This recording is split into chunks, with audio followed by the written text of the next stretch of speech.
Hello YouTube, welcome to day 205, and today, much like some of the other D&D YouTubers who share stories about the campaigns that they play in and what goes on to them and the funny stories, I have a pretty awesome and some cool story.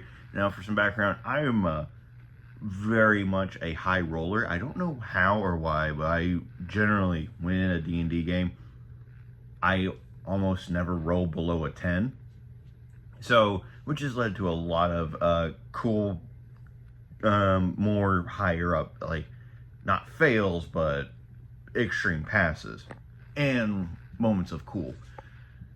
So today, we're going to talk about the time that a cube force stopped a party member from getting kidnapped. Now then, so for background, this D&D campaign takes place in, if you remember a couple videos ago, Curse is talking about, or it was Curse or Ricky were talking about a sort of post-apocalyptic, and I was arguing that it wasn't. That's because we still have cities and, like, still kind of good government. Anyhow, for more thing, my character is not from these cities. It was a funny joke, and still is, whenever he just sees random things, because there are, like, actual pieces of technology, like movies, ice cream, and a whole bunch of other stuff that he's just never seen because he lives in, like, the most southern point, and it was just, like, way far away from any civilization. When they actually got to a small town, that was a bigger shock, and it was still a whole bunch of little funny times. But anyhow, we got into our first, like, city, not the major one, but a city. We got there, and I forget, it was either through, oh yeah, we know we were doing a job for somebody. And we were doing a job for a shopkeep or something along those lines, who I think either sold weapons or it was like gear or adventuring gear. Either way, they hired us to do a job to go and find a book. We went to go find said book.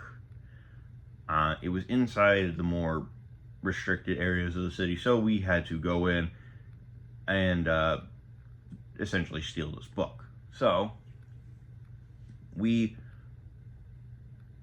eventually found this book. We took it, and it was a whole lot more than what we thought it was. And then after that, we had to go talk to the police because, well, technically what we did wasn't legal or illegal. It was questionable at best. So we had to sit into a cell for a couple of like hours, and then eventually we were released. And we had also received a new job from the police. We were going to be helping investigate a gang called Nine Fingers. Now then, we literally walked out the door, and then immediately the guy who we were with, who was like going to be like our in between from the police to us and the police to, or in between us to the police, he stepped one foot outside and almost immediately got shot. And a corrupt cop, which we later did investigate and get to admit to him being corrupt, which cleared us, immediately pinned it all on us. And we had to run and go to a safe house that we were just given, and we didn't have anything else to really go to, so we went to the safe house. In it, we found a couple of things for, like, investigating, and also this was quite clearly a bug-out house. So we just stayed there, trying to gather our thoughts and everything. And then, one night, the Nine Fingers came a-knocking very, very loudly. They sent 2 armored trucks to come and assail the bug-out house that we were at. And then Um, well, a whole fight ensued. The house burnt down. And all of us had to begin fighting into like a whole thing.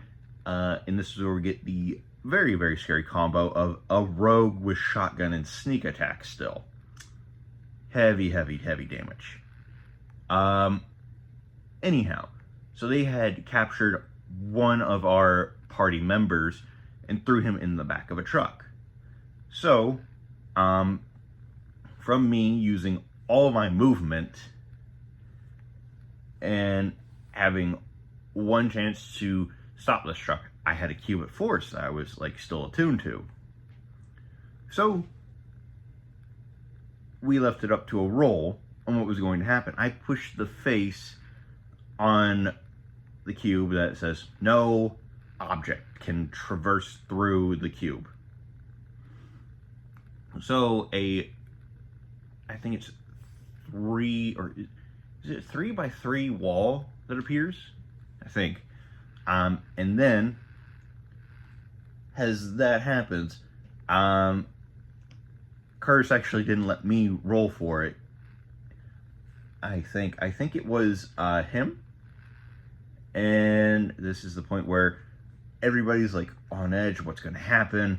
And he had me roll just a strength check just to see, but it was to give a better degree of luck for his roll that he was about ready to do on a percentile. So I get about an 18, not great, but not horrible. And that's an 18 overall, I think it was. I remember it not being like, okay, that's a decent thing, that's gonna help, but that's not great.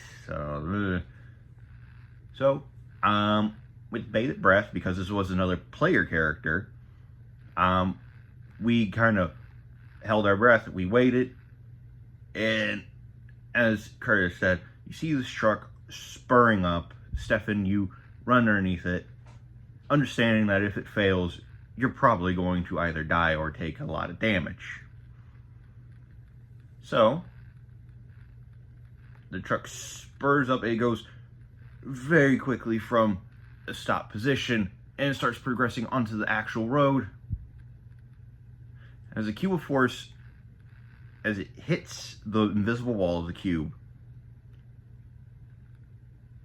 you start going backwards, and then it stops. The truck was, as we were told, totaled. We had a few more enemies to fight, but we did eventually get back our ally, got them out of a truck into another one. We sold Nine Fingers one, and essentially started going, being hobo investigators for a little bit. And then we finally got our names cleared after a whole mess, and I can tell that story later, but that's where I'm going to leave you all. I hope you all enjoyed this little D&D short story. We'll see you all in the next one. Bye. Oh, fun fact. I forgot fun fact. Fun fact for the day.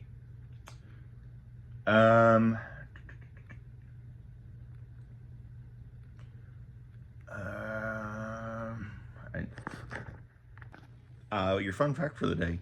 Did you know that if you have a pet and one that you can pet, I believe it's the ones with fur, they actually help reduce stress and anxiety. Anyhow, bye.